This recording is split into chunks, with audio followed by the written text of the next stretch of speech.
Welcome to the Lectio Divina of the 25th Sunday of the year on the title, Who is the Greatest? The first reading is taken from the Book of Wisdom, chapter 2, verses 12, 17 to 20. Book of Wisdom or Wisdom of Solomon is a deuterocanonical book which is supposed to have been written very late, maybe about 100 BC, very close to the time of Jesus. This book was written to the Jewish community in Alexandria, which was suffering from Hellenization. Due to the onset of Hellenization, that is Greek arrival through Alexander the Great, people were moving towards one language, that is Greek, one culture, that is Greek culture, and one religion, Greek religion or Greek philosophy. So this created confusion among the Jewish people, whether to hold on to Jewish way or to follow the Greek way. Some groups were trying to follow the Greek way as they were attracted by the new way of life, and the others held on to their own faith or the Jewish way. The groups mentioned in the reading are the righteous and the wicked. The righteous and the wicked, these two words have nothing to do with ethical standard. No ethical or moral righteousness or wickedness. What is implied here is the people who went after the Greek way are the wicked. The people who held on to the Jewish way or the Hebrew way are the righteous. So the wicked say that the righteous will give up their ways and come back to us. And even they begin to crucify them, or they begin to hurt them, or they begin to ill-treat them, thinking that God will vindicate on behalf of them. So the wicked, those who went after the Greek way, not only put the righteous into test and also put their God to test. What is hidden behind this is they wanted to assert their greatness. Greatness in terms of Hellenization or the new way of life. So the first group wanted to emphasize greatness through righteousness, while the wicked people wanted to assert greatness by putting down the other people or putting God to the test. So the first reading tells us that when you are running after your own way, you tend to feel great and you tend to put down other people and even their God. The second reading is from the letter of St. James. We have been reading from this letter for about 3 weeks. Today, the letter concentrates on another problem of the community, that is envy, selfish ambitions by members. This created division in James' community, and James is addressing the issue. James says that if you are following wisdom, you will not have any distorted desires within. For James holds that desires create internal war. And he says, pursuit of pleasure is pursuit of power and greatness. So what he wants to convey through this second reading is that if we go after our own pleasures, our own distorted thinking, we may tend to feel great within, and we may tend to create confusion in the community by dividing them through our envy. Therefore, the second reading tells us that once you are a wise person within, you will have no thirst or no craving for greatness. Let us come to the Gospel reading, which is from Mark 9:30 to 37. The Gospel reading divides into two sections.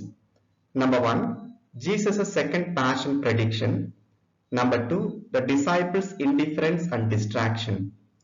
Jesus' second passion prediction is relatively shorter than the first prediction, where Mark presupposes that the disciples understood Jesus. But what happens really is the disciples here misunderstand or do not understand Jesus. Jesus and his disciples are around Capernaum, their hometown. Now they want to prove to others that who is the greatest. So this is their major botheration now. When they are on their way, they are discussing among themselves like who is the greatest.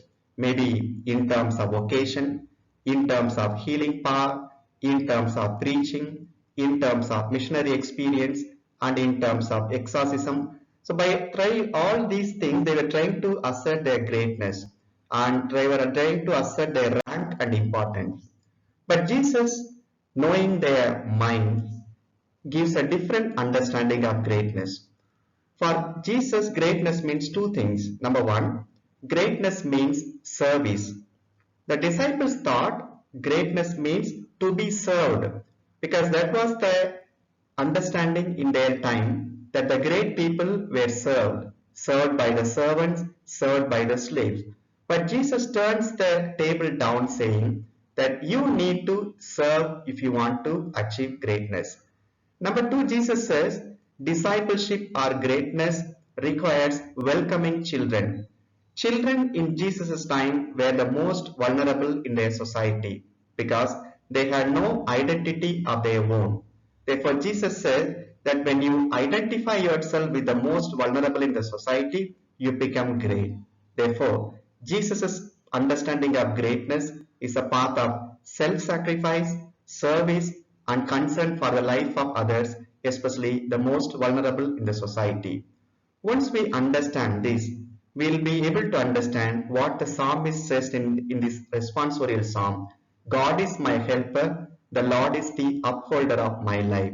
So a person who has this understanding, that God is always at his or her side, he or she will not be bothered about greatness.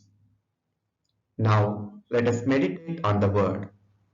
Greatness always attracts us because greatness attracts others. When we are great, we think all people are attracted to us. And the great people are served in today's society. And the people have their words obeyed. For these reasons, we tend to crave for greatness. But the day invites us to get rid of this basic instinct to greatness. How can we get rid of this? Through three ways. Number one, let us look for the inclusive identity. In the sense, instead of what differentiates from me from others, the exclusivity or the exclusive identity, let us try to see what unites us. For example, priestly identity would be an exclusive identity. But when I say I am a Christian, that is an inclusive identity. By focusing on the inclusive identity, I become person of humility. Number two, when we feel that we are indispensable, we tend to crave for greatness. But the life always teaches us that we are not indispensable. We are always replaceable. We are always dispensable. This understanding will help us calm down the craving for greatness. Thirdly, let us get rid of all our labels. The children don't have labels, and children are not attracted to labels. Only the adults are attracted to labels, and they tend to label other people as they label themselves. When we get rid of our labels, we can lessen this craving for greatness. Therefore, let us understand that this craving for greatness is a basic instinct within us. But Jesus offers us a counterpath, that is path of humility, path of surrender, and path of embracing the most vulnerable. Thank you.